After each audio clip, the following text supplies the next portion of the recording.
Pondicherry shoot பண்ணிகிட்டு இருந்தோம். 11 வரைக்கும் மழை பெஞ்சிட்டு இருக்கு. அங்கேயும் 11 தான். ஆமாம். சென்னையில் கடந்த ஒரு வருஷமா 8 கொலைகள் நடந்திருக்கு. நான் வந்து அப்போது வேலை செஞ்சுட்டு ரிசைன் பண்ணிட்டு வந்தேன். ஆக்சுவலாக வந்து நான் சேட் ஒர்க் பண்ணுற வரைக்கும் எந்த ஸ்கிரிப்ட் எழுதவே இல்லை. அது வரைக்குமே எனக்கு படம் பண்ணுன்ற கான்ஃபிடென்ட் வரல. ஒரு 50 ட்வின்ஸ் நடிச்சிருப்பாங்க. 65 ட்வின்ஸ். ட்வின் கான்செப்ட் மேலே எப்பவுமே ஒரு இன்ட்ரெஸ்டிங் ஃபேக்டர் இருக்கும் எனக்கு. அந்த கில்லர் நம்ம நினைக்கிற மாதிரி இல்லை. அபிராமி மேம் எங்கே பார்த்தாலுமே விரும்பாண்டி தான் சொல்லுவாங்க. More than Virumandi middle class Madhavan is close to my heart. சும்மாவே ஒரு சிரிக்க மாட்டார் அப்படின்ற மாதிரி தான் எங்களுக்கு ஃபீல். பர்சனல் லைஃப்லேயும் அப்படி தான் இருப்பார் போலுது. அதனால் ஒன்றும் பெரிய வித்தியாசத்தில் இல்லை. டேரக்ஷன் டீமில் இருக்கவங்களுக்கு அங்கே மற்ற டெக்னீஷியன்ஸ்க்கெல்லாமே அது கொஞ்சம் ஒரு புதுசாக ஹார்டாக இருந்துச்சு. யார் நீங்கள், என்ன வேணும்? மியூசிக்லாம் பயங்கரமாக இன்டென்ஷனாக இருக்கிற மாதிரி வந்துச்சு. அவர் இது மாதிரி ஜான் இது வரைக்கும் பண்ணதில்லை. ஏதாவது புதுசாக கண்டிப்பாக அவர்கிட்ட இருந்து வரும் அப்படின்ற ஒரு கான்ஃபிடென்ட். நீங்கள் ஒரு பாட்டு எழுதியிருப்பீங்க. ஐயோ அதெல்லாம் ஒன்றும் இல்லைங்க. ஆக்சுவலாக ஒரு ஆக்சிடென்ட். அது வேறு வழி இல்லாமல் நான் எழுதுனேன். ஃப்ராங்க்லி ஸ்பீக்கிங் ஒரு 60 பேர் இருந்திருப்பாங்க. ஐநோ என்ன நம்ம படத்துக்கு என்ன மாதிரியான ஓப்பனிங் ரிசெப்ஷன் கிடைக்கும் நமக்கு தெரிஞ்சு தான் போகணும். படத்தில் வந்து ஒரு 2-3 சீன் மட்டும் எனக்கு கிளீஷேவா ஒரு மாதிரி அது மட்டும் கொஞ்சம் தவிர்த்துருக்கலாம்.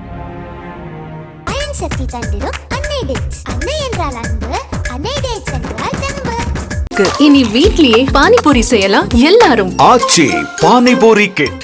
தமிழ்நாடு நேயர்களுக்கு வணக்கம். இன்னைக்கு நம்ம கூட 11 மூவி படத்தோட இயக்குனர் லோகேஷ் அஜில்ஸ் அவர்கள் தான் இருக்காங்க. வணக்கம்ண்ணா. வணக்கம். எப்படி இருக்கீங்க? சூப்பராக இருக்கேன். படத்தோட ரெஸ்பான்ஸ்லாம் பார்த்து என்னவா இருக்கு? இப்போ சந்தோஷமாக இருக்குது. நம்ம அதுதான் எதிர்பார்த்தோம். ஆடியன்ஸ் கிட்டேருந்து அந்த ரெஸ்பான்ஸ் எதிர்பார்த்தோம். அது கிடைக்குதுன்றப்போ வெரி ஹாப்பி. சென்னையில் கடந்த ஒரு வருஷமா 8 கொலைகள் நடந்திருக்கு. ஒரு ஜேர்னியாகவே பேசலாம் அப்படின்ற மாதிரி தான் ஐடியா. ஏன் சினிமா அப்படின்னு கேட்டால் உங்களோட பதில் என்னவா இருக்கும்? எல்லாருக்குள்ளுமே சின்ன சினிமா மேலே ஒரு இன்ட்ரெஸ்ட் இருக்கும். அதாவது சினிமாவுக்கு வரணும்னு நினைக்கிறவங்களை தாண்டி மற்ற வேலைகள் பார்க்குறவங்களுக்கு கூட சினிமா மேலே இன்ட்ரெஸ்ட் இருக்கும் இல்லையா? அப்படி தான் எனக்கு சினிமா மேலே ஆரம்பத்தில் இன்ட்ரெஸ்ட் இருந்துச்சு. அதுக்கப்புறம் எனக்கு இப்போ யோசிச்சு பார்த்தா என்ன பாயிண்டில் நான் வந்து இந்த டிசிஷன் எடுத்தேன்னு கூட எனக்கு ஞாபகம் வர மாட்டேங்குது. எதுக்காக எடுத்தேன்றது. நான் வந்து ஒரு +1 +2 அந்த ஸ்கூல் டைம் படிக்கும்போது டைரக்டர் ஆகணும் அப்படின்றது மட்டும் நினச்சேன்றது மட்டும் இப்போ ஞாபகம் இருக்குது. பட் என்ன at what point I took the decision அப்படின்றது எனக்கு இப்போவுமே கூட ஞாபகமே வரல. எதனால் நான் அதுக்குள்ளே ஷிஃப்ட் ஆனேன் அப்படின்னு. அப்போ நம்ம படங்கள் தியேட்டருக்கு போய் பார்ப்போம் இல்லையா? பார்க்கும்போது நமக்குமே அது ஏதோ சம்திங் உள்ளே தோணி இருக்குன்னு நினைக்கிறேன். நம்மளும் ஒன்று எழுதலாம் இது மாதிரி அப்படின்னு ஏதோ தோணி இருந்திருக்கு அந்த டைமில். ஸோ அதுதான் அப்படியே சினிமாக்குள்ளே வரணுன்றது கொஞ்சம் கொஞ்சமாக அப்படியே டெவலப் ஆகும் இல்லையா நமக்குள்ளே. அது ஃபஸ்ட் சின்ன ஒரு ஆசையாக இருந்துச்சு. அது அப்படியே கொஞ்சம் அது ஒரு பேஷனாக மாற ஆரம்பிச்சது. ஸோ அப்படி தான் சினிமாக்குள்ளே ஜேர்னி ஸ்டார்ட் ஆகிருக்கு. எனக்கு ஆக்சுவலாக நீங்கள் ஒர்க் பண்ண டேரக்டர்ஸ் எல்லாமே Badri sir, Sundar C sir. First யார் கூட ஒர்க் பண்ணி? ஃபர்ஸ்ட் படம் வந்து நான் பத்ரி சார் தான் ஒர்க் பண்ணேன். சென்னை வந்து இல்லை ஆடாம ஜெயிச்சம் சொல்லிட்டு சாரோட படம், பத்ரி சாரோட படம். அதான் ஃபர்ஸ்ட் நான் சென்னைக்கு வந்து 2013 எண்டுன்னு நினைக்கிறேன். அப்போ தான் ஃபர்ஸ்ட் படம் ஜாயின் பண்ண அவர்கிட்ட ஒர்க் பண்ணேன். அதுக்கப்புறம் பத்ரி சார் மூலியமாக தான் நான் சுந்தர் சார்கிட்ட போய் ஜாயின் பண்ணுறேன். பத்ரி சார்கிட்ட எப்படி ஜாயின் பண்ணீங்க? த்ரூ ஃப்ரெண்ட்ஸ் தான். ஃப்ரெண்ட்ஸ் மூலிமா நம்ம வந்து நான் ஆக்சுவலாக வந்து நான் ஒரு எம்என்சியில் ஒர்க் பண்ணிட்டு இருந்தேன். ஓகே. புனேயில். ஸோ அப்போ தான் ரிசைன் பண்ணிவிட்டு சினிமாவுக்கு வரணுன்ற டிசிஷன் எடுத்த டைம் அது. ஸோ அப்போ நம்ம ஃப்ரெண்ட்ஸ் கிட்ட சொல்லி வச்சு நமக்கு தெரிஞ்சதே 1-2 ஃப்ரெண்ட்ஸ் தான். சினிமாவுக்கு தொடர்பு இருக்கிற ஆட்கள் நமக்கு 1-2 பேர் தான் தெரியும். அவங்களுக்கும் ஒரு பெரிய கனெக்ஷன்லாம் கிடையாது. அது ஏன் நான் ஒருத்தர்கிட்ட சொல்லி அவர் இன்னொருத்தர்கிட்ட சொல்லி அப்படியே செயின் மாதிரி போய் அது எப்படியும் அங்கே போய் பத்ரி சார் லிங்க் ஆகிடுச்சு அது. ஸோ அப்போ அங்கே ஒரு ஆப்பர்ச்சுனிட்டி இருக்குன்னு அவங்க சொன்ன உடனே நான் இமீடியட்டாக ரிசைன் பண்ணிவிட்டு I just came to Chennai. அப்படி தான் வந்து ஒரு படம் ஜாயின் பண்ணேன். அவரோட ஒர்க் பண்ணேன். I was travel with for almost 2 years நினைக்கிறேன் சார்கிட்ட. அப்புறம் அவரே தான் வந்து என்னை கொண்டு போய் சுந்தர் சார்கிட்ட ஜாயின் பண்ணி விட்டார். சாருக்கு இப்போ அசிஸ்டன்ட் டேரக்டர்ஸ் தேவை, நீ அங்கே போய் ஒர்க் பண்ணு அப்படின்னு சொல்லி அப்புறம் அங்கே ஜாயின் பண்ணி அப்புறம் அங்கேருந்து சுந்தர் சாரோட ட்ராவல் ஆரம்பிச்சது. பொதுவாக நம்ம போய் ஒரு டேரக்டர் கிட்ட வாய்ப்பு கேட்குறோம் அப்படின்னா ஏதோ ஒரு இடத்துல அவங்களுக்கு நம்ம மேலே ஒரு ஸ்பார்க் ஒன்று வந்துருக்கணும் அப்படின்னு. பத்ரி சாருக்கு, சுந்தர் சி சாருக்கு உங்கள் மேலே அந்த ஸ்பார்க் என்னவா இருந்துச்சு? பத்ரி சார் இப்போது ஸ்பார்க்குன்னு சொல்ல முடியாது. எப்படி அவரோட நான் புரிஞ்சுக்கிட்டது, நான் வந்து அப்போது வேலை செஞ்சுட்டு ரிசைன் பண்ணிட்டு வந்தேன். அவருக்கு அது தெரியும். ஸோ அவருக்கு என்னென்னா இருக்கிற வேலையை விட்டுட்டு ஒருத்தன் இதுக்கு வரான் அப்படின்னா ஏதோ ஒரு பேஷனோட வரான் அப்படின்றது தான் அவரோட முதல் பார்வையாக இருந்தது என் மேலே. அப்போ நான் ஒர்க் பண்ண ஆரம்பித்தது அவருக்கு எனக்கு பிடிச்சது. பத்ரி சாருக்கு ஒர்க் பண்ணுறதை பார்த்துட்டு அவருக்கு ரொம்ப பிடிச்சது. அந்த கான்ஃபிடென்ட்டில் தான் அவர் கொண்டு போய் சுந்தர் சார்கிட்ட என்னை விட்டார். இவன் கரெக்டான ஆள் தான் அங்கே போகிறதுக்கு. ஸோ நம்ம பேர் வந்து கெடுத்துற மாட்டான் அப்படின்ற நம்பிக்கையில் தான் என்னை கொண்டு போய் சுந்தர் சார்கிட்ட விட்டார். சுந்தர் சார்கிட்ட ஜாயின் பண்ண கொஞ்ச நாள்லேயே அவருக்கு எங்களோட ஒர்க்லாம் பிடிச்சி, என்னோட ஒர்க்லாம் பிடிச்சிது அவர். ஸோ அப்புறம் தான் அது நம்ம ஒர்க் பண்ணதுக்கப்புறம் தான் அவங்களுக்கு நம்ம மேலே ஒரு அபிப்பிராயமே வரும் இல்லையா. நம்ம பார்த்தோன்னே அவங்க மேலே ஒரு ஓகே ஒரு இம்ப்ரெஷன் இருக்கலாம். ஓ படித்த பையன் இன்ஜினியரிங் முடிச்சிருக்கிறான், ஒர்க் பண்ண வந்திருக்கிறான் அப்படின்னு ஒரு இம்ப்ரெஷன் இருக்குமே தவிர நம்மளை பற்றின நம்ம கெப்பாசிட்டி என்னன்றதெல்லாம் நம்ம ஒர்க் பண்ணும்போது தான் அவங்களுக்கு தெரிய வரும் இல்லையா. அப்படி தான் 2 பேர்கிட்டையுமே ஒர்க் பண்ணதுக்கப்புறம் தான் அவங்க என்னை ரெக்கக்னைஸ் பண்ண ஆரம்பித்தாங்க. ஓகே நல்லா ஒர்க் பண்ணுறான் அப்படின்னு. சுந்தர்சி சார்கிட்ட எல்லாம் ஒர்க் பண்ணிவிட்டு ஒரு ஸ்கிரிப்ட் பண்ணலாம் அப்படின்ற ஒரு ஐடியா இருக்கும்போது ஒரு இது வேணும் அப்படின்னு சொல்லுவாங்கல்ல. நம்ம ஒரு ஸ்கிரிப்ட் பண்ணிட்டோம், அந்த ஸ்கிரிப்டில் நமக்கு வந்து ஒரு பயங்கரமான கான்ஃபிடன்ஸ் இருந்தால் தான் சரி ஓகே நம்ம படத்தை வந்து பிச் பண்ணலாம் அப்படின்ற ஒரு கான்ஃபிடென்ஸ் வந்து வரும். நீங்கள் அந்த கான்ஃபிடென்ஸ் உங்களுக்கு அந்த ஸ்கிரிப்ட் ஆக்சுவலாக நீங்கள் வேற ஒரு ஸ்கிரிப்ட் பண்ணியிருந்தீங்க, அது இப்போ வேணாம் அப்படின்னு சொல்லிட்டு இந்த ஸ்கிரிப்ட் எழுதி பண்ணீங்க. ஸோ அந்த வெளியே வர அந்த மூமெண்ட் இருக்குல்ல, அது என்னவா இருந்துச்சு? ஆக்சுவலாக வந்து நான் சேட் ஒர்க் பண்ணுற வரைக்கும் எந்த ஸ்கிரிப்ட் எழுதவே இல்லை. சும்மா நம்ம ஐடியாவாக நமக்கு இருந்ததை தவிர உட்காந்து ப்ராப்பராக பவுண்டர்லாம் நான் எதுவும் பண்ணல. ஏன்னா எப்படி இருக்குன்னா இப்போ எங்களுக்கு அசிஸ்டன்ட் டைரக்டர்ஸ்லாம் இப்போ எனக்கு மற்ற எப்படின்னு தெரியல. இப்போ எங்கிட்ட இப்போ எங்கள் காம்பவுண்ட்குள்ளலாம் எப்படின்னா we have work all day, ஏதாவது ஒர்க் போயிட்டே இருக்கும் எங்களுக்கு. இந்த படத்தை ஒர்க் பண்ணிட்டு இருக்கும்போது அடுத்த படத்துக்கான ப்ரீ ப்ரொடக்ஷன் இப்போயே ஸ்டார்ட் பண்ணிவிடுவோம். ஸோ அந்த மாதிரி ஏதாவது ஒரு கண்டினியூஸாக ஒர்க் வந்துகிட்டே இருக்கும். அப்போ உட்காந்து எழுதுகிற அளவுக்குலாம் எங்களுக்கு நேரம் இருக்காது. பட் நாங்கள் அப்பப்போ ஃப்ரீ டைம் கிடைக்கும்போது வீட்டில் நைட் டைமில் அந்த மாதிரி தான் சும்மா அப்படியே கொஞ்சம் கொஞ்சமாக எழுத ஆரம்பிப்போம். ஆக்ஷன் ஒர்க் பண்ணிகிட்டு இருக்கும்போது தான் நான் இந்த முடிவு எடுத்தேன். 2019 ஆக்ஷன் ஃபிலிம் விஷால் சாரோட ஃபிலிம் ஒர்க் பண்ணிகிட்டு இருக்கும்போது தான் அது வரைக்குமே எனக்கு படம் பண்ணணுன்ற கான்ஃபிடென்ட் வரல. எனக்கு அந்த படம் வந்து முடிகிற தருவாயில் இருக்கும்போது தான் எனக்கு வந்து ஒரு கான்ஃபிடென்ட் இருந்தது. அப்போ அங்கேருந்து 2-3 நம்ம டீமில் இருக்கிற 2-3 சீனியர்ஸ் வெல்விஷர்ஸ்லாம் இருப்பாங்க இல்லையா, அவங்க கூட வந்து நம்ம அந்த மைண்ட் செட்டில் இருக்கும்போது அவங்களும் வந்து என்கிட்ட சொல்லும்போது பார்த்துக்க தான் கடைசி படம், அடுத்து ஒழுங்காக போய் படம் பண்ணுற வேலையை பாருங்க நீங்களா அப்படின்னு சொல்லி என்னையே கூட இன்னொரு அசிஸ்டன்ட் டேரக்டர் இருப்பார் பாரதின்னு சொல்லி அவர்கிட்ட சொல்லுவாங்க. ஸோ அப்போது நம்ம யோசிக்கிறது தான் அவங்களும் யோசிக்கிறாங்க. அப்போது இப்போ நம்ம கான்ஃபிடென்ட் கரெக்டு தான், நம்ம we can try now அப்படின்னு சொல்லி தான் அப்போ தான் வெளியில் வந்ததுக்கப்புறம் தான் நான் எழுதவே ஆரம்பிக்கிறேன். ஓகே. வெளியில் வந்து உட்காந்து அதுக்குன்னு டைம் எடுத்து எழுதி அதுக்கப்புறம் நடந்தது தான் இது. ஃபஸ்ட்டு நீங்கள் எழுதின ஸ்கிரிப்டே ஒரு த்ரில்லர் ஜானர்? இல்லை. ஃபஸ்ட்டு நான் வந்து ஒரு ஆக்ஷன் தான் எழுதினேன். ஒரு ஆக்ஷன் ஸ்டோரி தான் எழுதினேன். அது கொஞ்சம் ஒரு பெரிய ஹீரோஸ் பண்ணுற மாதிரியான subject. So I know it will be tough to crack that. But still ஒரு ட்ரை கொடுப்போம் அப்படின்னா நான் ஒரு 1 year அதை ட்ரை பண்ணி பார்த்தேன். அப்புறம் ஓகே டைம் எனஃப் அப்படின்னு முடிஞ்சதுக்கப்புறம் இந்த ஸ்கிரிப்ட் எழுதி இதை பிச் பண்ண ஆரம்பித்தேன். Now it's 11. அந்த ஸ்கிரிப்ட் எப்படி அந்த ஐடியா ஸ்பார்க் ஆச்சு? ஆக்சுவலாக அது நான் த்ரில்லர் எழுதணும்னு 11 எழுதவே இல்லை. எனக்கு வந்து அந்த ட்வின் கான்செப்ட் மேலே எப்பவுமே ஒரு இன்ட்ரெஸ்டிங் ஃபேக்டர் இருக்கும். எனக்கு ஒரு எக்ஸைட்டிங் இருக்கும் அது மேலே, ட்வின்ஸ் மேலே. ஸோ அதை பேஸ் பண்ணி ஏதோ ஒரு கான்செப்ட் எழுதணுன்றது தான் ஐடியாவாக இருந்துச்சு, பேஸ் ஐடியாவாக இருந்துச்சு. அப்படி எழுதும்போது அது ஃபஸ்ட்டு அந்த ட்வின் கான்செப்ட் எழுதும்போது அந்த ட்வின் பேர்ட் ஸ்கூல் கான்செப்டை ஃபஸ்ட்டு அரைவ் பண்ணேன். ஃப்ளாஷ்பேக் தான் ஃபஸ்ட் நான் அரைவ் பண்ணது. இப்படி ஒரு கான்செப்ட், இப்படி ஒரு ஸ்கூல் இருந்தால் எப்படி இருக்கும், இப்படி ஒரு பசங்க இருந்தால் எப்படி இருக்குன்றது தான் பேசிக் ஐடியாவாக இருந்துச்சு.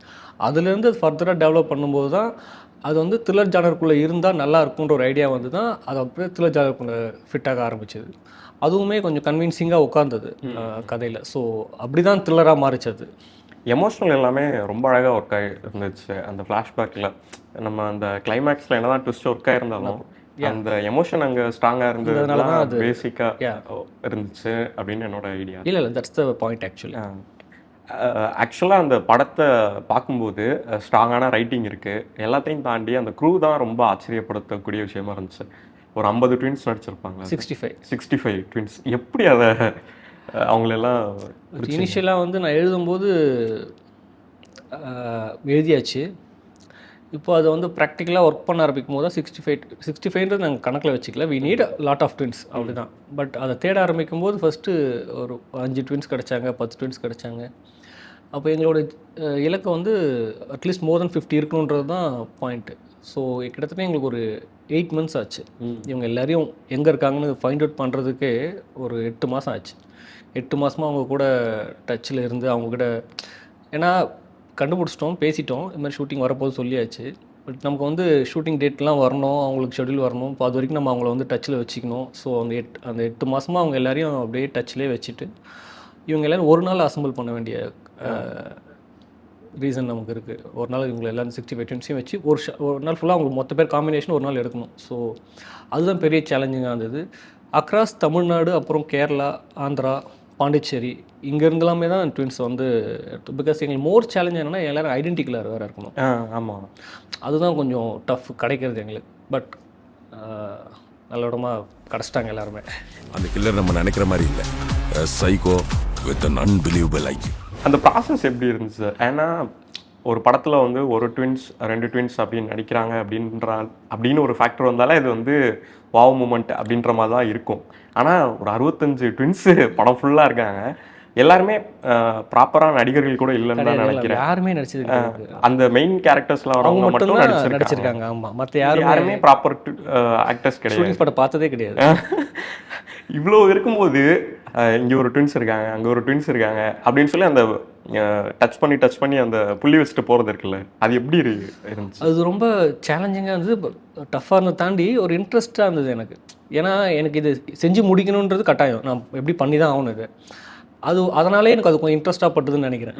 இது வந்து நமக்கு ஒரு சாய்ஸாக இருந்ததுன்னா நம்ம அது ரொம்ப நம்மளை இன்ட்ரெஸ்ட் பண்ணியிருக்காதோ அப்படின்னு எனக்கு தோணுது. எனக்கு அது மஸ்ட்டுன்றதுனால அது வந்து ரொம்ப இன்ட்ரெஸ்ட்டாக இருந்தது. அந்த ஒரு 8 மாதம் வந்து அவங்க எல்லோரும் கேதர் பண்ணி அவங்கள டச்சில் வச்சு அவங்கள எல்லோரும் அசம்பிள் பண்ணி 9 to 6 கால் ஷீட்குள்ளே அவங்க எல்லாருக்கும் காம்பினேஷன் ஷாட் எடுக்கணுன்றது ஒரு பெரிய சேலஞ்சாக இருந்தது.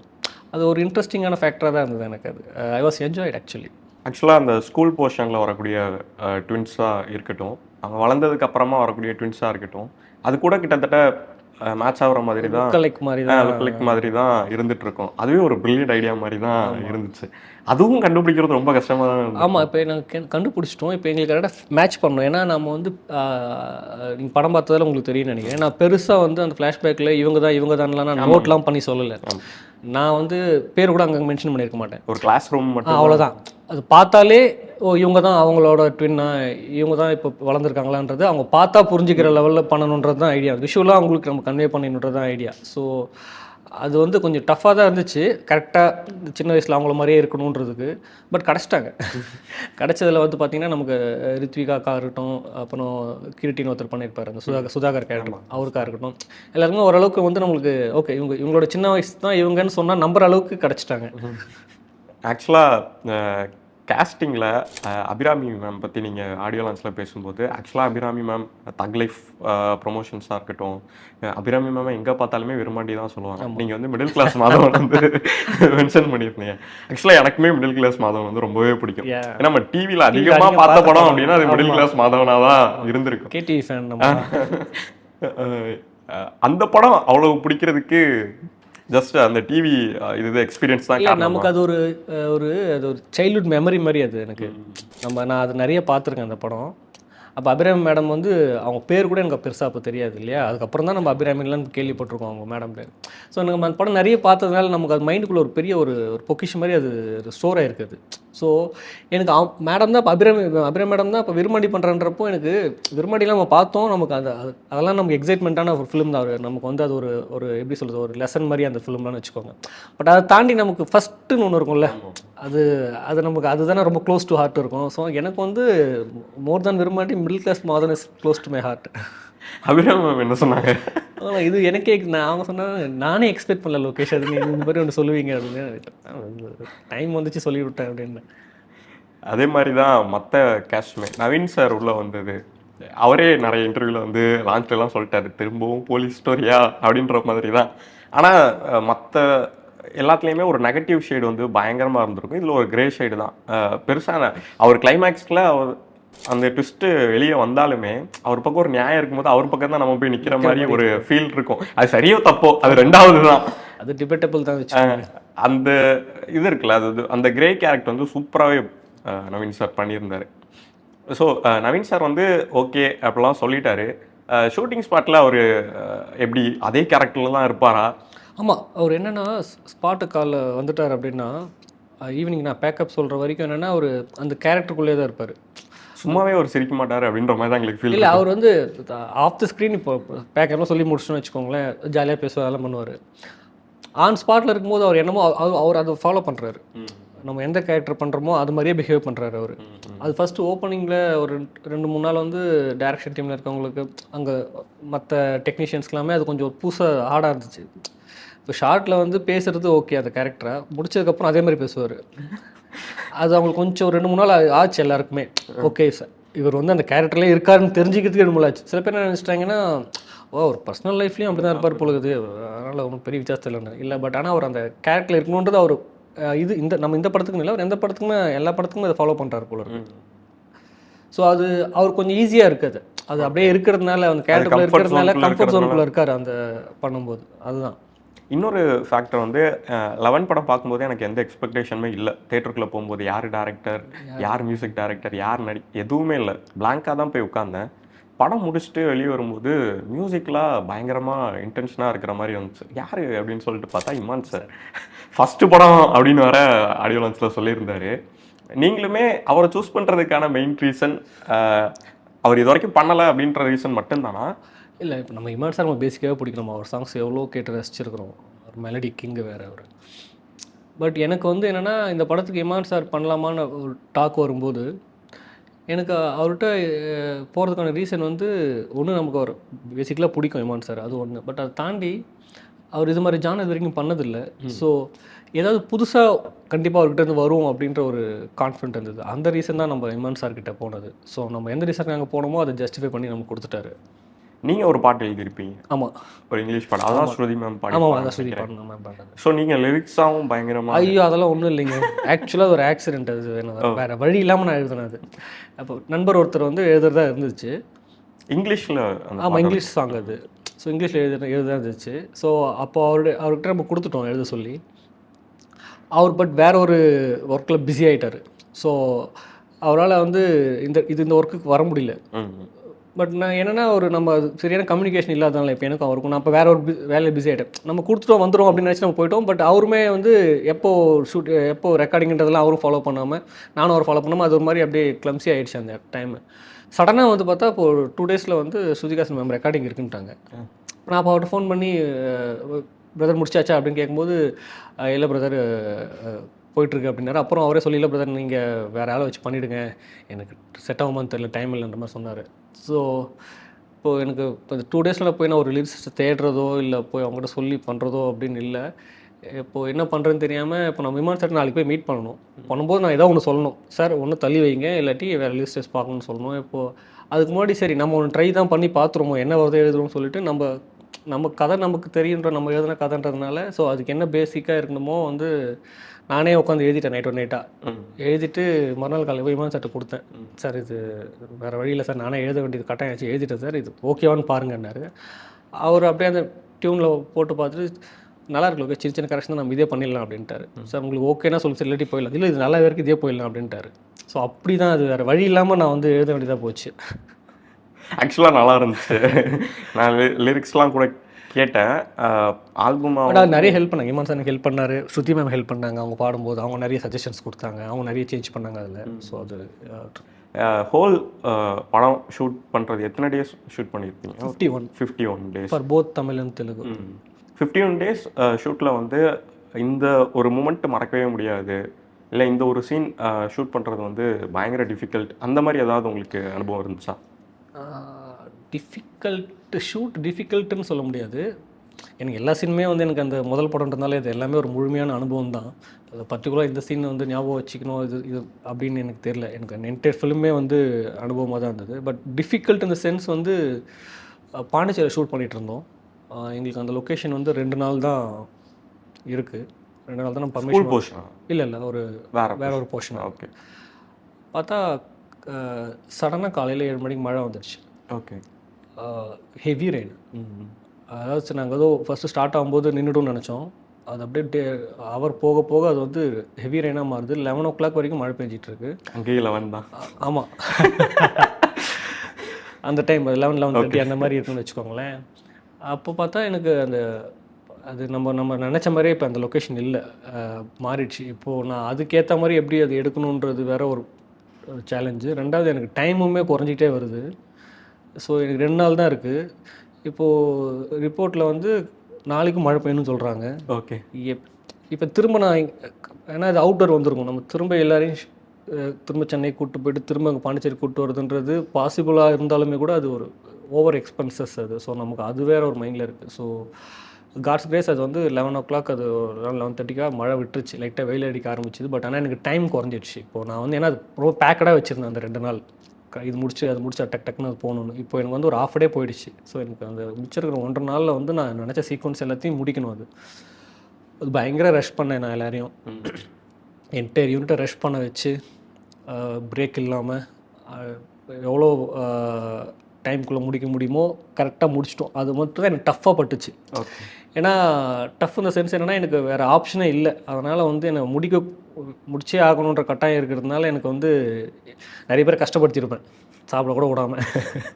வேறு வழியில் எல்லாருமே அப்படி தான் போயிட்டு இருந்தோம் அங்கே. ஏன்னா அதுக்கு வந்து மேட்டர் ஆஃப் 5 மினிட்ஸ் கூட எங்களுக்கு பெருசாக தெரிஞ்சுது. அப்போது ஓவராலாக படம் முடிஞ்சு பார்த்துட்டு தேட்டரில் ஃபஸ்ட் டே உங்களோட ரெஸ்பான்ஸ் எப்படி இருந்துச்சு? நான் ஃபஸ்ட்டு டே ஃபஸ்ட் ஷோ வந்து நான் ரோகிணி தேட்டர் தான் போனேன். ஃப்ராங்க்லி ஸ்பீக்கிங் ஒரு 60 பேர் இருந்திருப்பாங்க. ஏன்னா ஐநோ அதை என்ன இப்போ நம்ம படத்துக்கு என்ன மாதிரியான ஓப்பனிங் ரிசெப்ஷன் கிடைக்கும் நமக்கு தெரிஞ்சு தான் போகணும். பட் நான் எதிர்பார்த்தது வந்து அந்த 60 பேருக்கு அந்த படம் பிடிக்குதான்னு பார்த்தேன். இந்த 60 பேருக்கு படம் பிடிச்சிருந்தது. I was very happy about that. நம்ம அதுக்கப்புறம் ஐ வாஸ் கான்ஃபிடென்ட் இது வந்து வெளியில் வேர்ட் ஆஃப் மவுத்தில் போய்டும்ன்றது ஒரு நம்பிக்கை இருந்துச்சு. பத்ரி சார் வந்து ஆடியோ லான்ச்சில் ஒரு விஷயம் சொல்லியிருப்பாரு. அதுக்கு முன்னாடி ராஜஸ்தான் ராயல்ஸில் வைபவ் நானே எதிர்பார்க்கல. அங்கேருந்து இங்கே வருவார் நானே எதிர்பார்க்கல. வைபவ் சூரியவன்ஷி தமிழ் சினிமாவோட அப்படின்னு சொல்லிட்டு உங்களை மென்ஷன் பண்ணியிருப்பாரு. ஸோ அது படம் பார்க்கும்போது அவர் அன்னைக்கு சொன்னது உண்மைதான் போல அப்படின்ற மாதிரி தான் நமக்கு தோணியிருக்கும். ஸோ அது ஒரு பெரிய காம்ப்ளிமெண்ட்டாக உங்களுக்கு இருந்திருக்கும்ல. ஆமாம், நம்ம குரு அவர் வந்து அங்கே கம்பேர் பண்ணி இங்கே வந்து நிற்பார் நானே எதிர்பார்க்கல சொன்ன மாதிரி. ஸோ பட் ஆனால் அவருக்கு எம்எல்ஏ எப்பவுமே ஒரு பெரிய நம்பிக்கை உண்டு. இவன் பண்ணிவிடுவான் அப்படின்ற நம்பிக்கை மட்டும் அவனுக்கு எப்பவுமே இருந்துச்சு.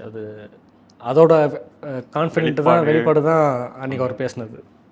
நம்ம மற்ற படங்கள்லாம் பார்க்கும்போது நம்ம அது ஒரு சினிமா நம்ம தள்ளி நின்று தான் பார்ப்போம். அந்த சினிமாவை ஒரு த்ரில்லர் ஜானர்ஸ் வரும்போது தான் நம்ம வந்து அந்த இன்வெஸ்டிகேஷன் மோடில் போயிடுவோம். நம்ம வந்து அந்த போலீஸ் ஆஃபீஸ் இன்வெஸ்டிகேட் பண்ணுற ஆஃபீஸர் ஷூஸில் இருந்து நம்ம இன்வெஸ்டிகேட் பண்ண ஆரம்பிப்போம். இவனா குலகாரன், இது எப்படி நடந்திருக்குமா அப்படின்னு.